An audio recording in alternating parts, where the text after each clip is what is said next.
Okay, so today we're talking about the Fischer projection, not the Glenn Fischer some of you may be thinking of. I'm talking about the Emil Fischer, very important chemist. I talk more about him later. Now, before you can properly draw and see the Fischer, you must be able to do the Newman first. So if you don't know how to see the Newman projection, go learn and then come back. Now, you should build a 3D model like I always say, build a 3D model and rotate the bond to have the Fischer projection. In a Fischer projection, everything on the vertical axis should be going away from you like a coward, the dash bond, and everything on the horizontal axis should be coming towards you like the James Bond on the wedge bond. Now, when you look at the Fischer projection, you should see a skeleton, like the backbone of a skeleton. You guys know the skeleton in the SAO, the skull leaper. The first time we see the Starburst stream, oh my god, that was a very good part of the SAO. That edgy boy, he put the Suntoru Zoro and the Hachitoru Kirabi in the shamble, and he only have two swords. My god. Next thing you want to do is to number the atom. I always tell the student to number the atoms, but they never listen to me. Maybe somebody here will listen to me. So if we want to cite down this Fischer as a Newman projection down the carbon 3 and carbon 2 bond, we need to rotate the whole molecule in the Fischer, rotate it 90 degrees upward, so you are sort of looking below it, and then you will find that this is an eclipse Newman projection.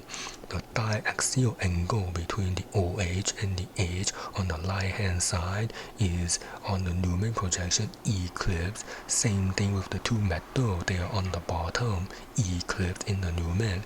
And then the two hydrogen on the left hand side of the wedge bond, they are also eclipse in the Newman projection. If you look at this Fischer as a Newman, you will find that both the front carbon and the back carbon are in the Hammer conformation. If you don't know the Hammer conformation, go watch my previous video for the reference. If you have the 3D model in front of you, it should be very easy to tell that everything on the right-hand side of the Fischer will be on the right-hand side of the Newman, and then everything on the left-hand side of the Fischer will be on the left-hand side of the Newman. And then I color-code the hydrogen for you because I'm nice, just so you can keep track of where the hydrogen are on the Newman and the Fischer. And then you also have the two methyl groups from carbon 1 and carbon 4 eclipse in the bottom of the Newman. And then again, just to summarize, if you consider the Fischer projection like a skeleton, like the skull leaper died and it's lie on the back. The rib cage is the wedge bond coming up at you, and you are looking down directly at the rib cage of the skeleton. That is the Fischer projection. If you go to the Newman projection perspective, you have to bend down and look below the rib cage. You are looking through the rib cage like a tunnel, and that is how you change the perspective from a Fischer to a Newman. The Fischer, you look directly above, perpendicular to the rib cage of the skull leaper. And then to go to the Newman, you look below the rib cage, you look through the rib cage like a tunnel, and that is the Newman. Now we do a slightly more difficult example just to show the interconversion between the Newman and the Fischer. They are the same thing. My God, the other day student keep asking me, hey professor, how to convert between the Fischer and the Newman, even though I just say it in the class, but they don't listen to me. My God, or maybe they forget. Kids these days have the so bad memory, they need the brain cell. They don't have enough the brain cell, I think. So this right here is the staggered Newman projection. You want to rotate it into an eclipse Newman projection. Like I showed in the first example, let me give you equation. There's very little arithmetic in organic chemistry, but I give you a math equation. eclipse Newman equal to Fischer. Barely simple, but nobody remember. My God, they keep asking me the same question. Now, in order to convert this stagger Newman into the eclipse Newman, you need to rotate either the front carbon or the back carbon. In the stagger, every substituent on the front and the back carbon are 60 degrees apart from each other. That's the stagger conformation. In the eclipse conformation, you need to rotate so the substituent on the front and the back carbon are 0 degree apart from each other. You can choose whether to rotate the front or the back carbon. I like to rotate the back carbon, but my God, the student always asks me, hey, professor, why you rotate the back carbon and not rotate the front carbon? And I tell them, you can rotate the front carbon if you want, you do you, but my God, don't pick a fight with me. If you pick a fight with me, I send you to the hospital, my God. After you rotate the back carbon, the front carbon should be untouched. Everything is still in the same position because you only rotate the back carbon 60 degrees. For some reason, students always come to me and show me they rotate both carbon. When you go from stagger to Newman, why you rotate 2 carbon? You only need to rotate 1 carbon. Pick one. You rotate both carbon. You just make more work for yourself. I don't know why. Maybe they stupid. But I rotate the back carbon 60 degrees counterclockwise, so now the ethyl group in the back carbon eclipses with the aldehyde, bromine eclipses with the hydrogen, methyl eclipses with the hydrogen. Now, in order to look at this Newman projection as a Fischer, we have to look at it so that the wedge bond or the horizontal, right now, this Newman projection is in the Ginyu conformation. If you don't know what I talk about the Ginyu conformation, go look at my previous video on the Newman. It's a very old reference. You're probably too young to know. But if the Newman is like this in the Ginyu conformation, we have to take a peek below the molecule like a pervert, and then we can see the Fischer. Now we look below the Newman projection.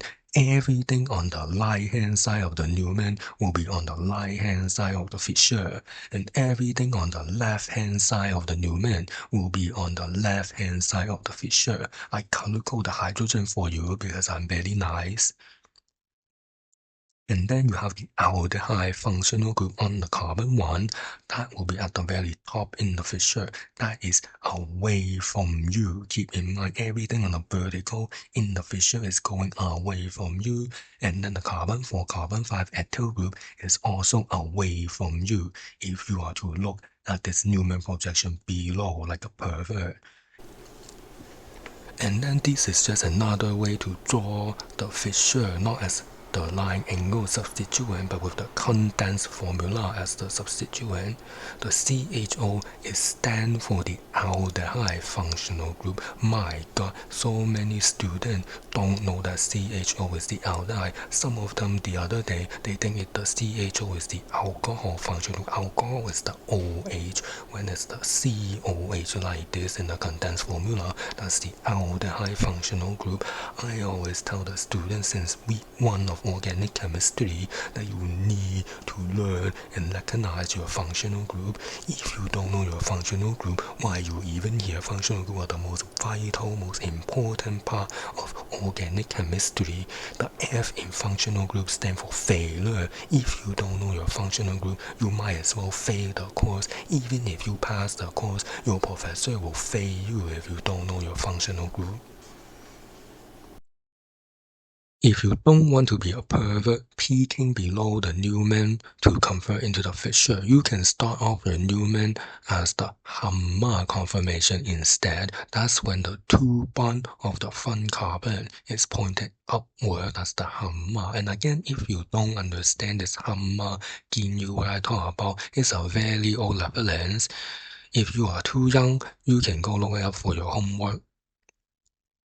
Again, I just start with the stagger, and then we can rotate so that it's eclipse, because if you remember my formula, eclipse Newman equal Fischer. Only difference this time is I have it in the Hammer conformation instead. It's the same molecule. A lot of the time the student come to me, they can't even tell it's the same molecule, but it's the same molecule. If you build a goddamn 3D model, you can tell right away it's the same molecule, but you probably too lazy, that's why. Now, if you have it in the Hammer conformation, you don't have to look below it like a pervert. You can look above it like the God complex. If you have a God complex, you can look above this Hammer Newman projection, and then you can see that everything on the horizontal will be coming up at you, and that is the Fischer projection. Everything on the right-hand side of the molecule in this Newman will be on the right-hand side of the Fischer, and then everything on the left-hand side of the Newman will be on the left-hand side of the Fischer. Only difference is now that the carbon 1 and the carbon 5, the two ends of the molecule are pointing down instead of up. Therefore, they have to be in the correct position in the Fischer. If we are looking down like the God complex from this Newman projection, then at the top of the Fischer, it will be the ethyl group instead, carbon 4, carbon 5. Again, if you cannot see this, you need to build the 3D model to look at it. And then at the bottom of the Fischer will be the carbon 1, the aldehyde functional group. Now that we are about to reach the end of this Fischer projection video, you may want to ask, who the heck even is the Emil Fischer? And I tell you, he is one of the main pioneers of the stereochemistry in the early day of the organic chemistry. He is one of the main reasons that you, that me, that your professor, that everyone have to study the stereochemistry saga in the organic chemistry course. Don't blame me, don't blame your professor, blame Emil Fischer.